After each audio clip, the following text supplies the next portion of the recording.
படம் வந்து எதிர்பார்த்ததை விட சூப்பராக இருக்குது. ஒரு 20 மினிட்ஸ் ஒரு ஃபைட் சீன் இருக்குது, சூப்பராக நடிச்சிருக்காரு.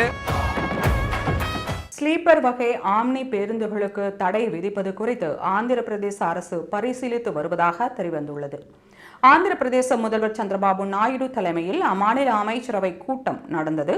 அதில் சாலை பாதுகாப்பு மற்றும் தனியார் ஆம்னி பேருந்துகள் அடிக்கடி விபத்தில் சிக்குவது குறித்து விரிவாக விவாதிக்கப்பட்டது.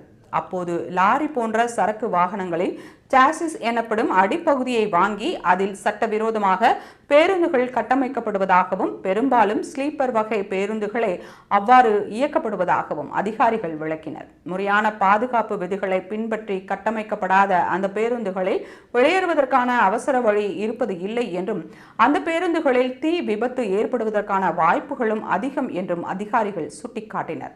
இதையடுத்து சட்டவிரோத முறையில் கட்டமைக்கப்பட்ட ஆம்னி பேருந்துகளுக்கு தடை விதிப்பது குறித்து ஆந்திர பிரதேச அரசு பரிசீலித்து வருகிறது.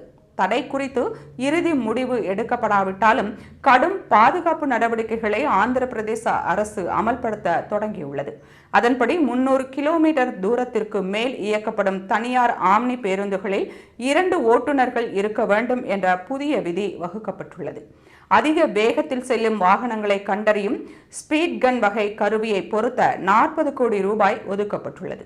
ஓட்டுநர் விழிப்புடன் இருக்கிறாரா, பேருந்தின் வேகம், எதிரே வரும் வாகனங்கள் ஆகியவற்றை கண்டறிய தனித்தனியாக 2 கேமராக்களை பொருத்தவும் ஆந்திர பிரதேச அரசு அறிவுறுத்தியுள்ளது.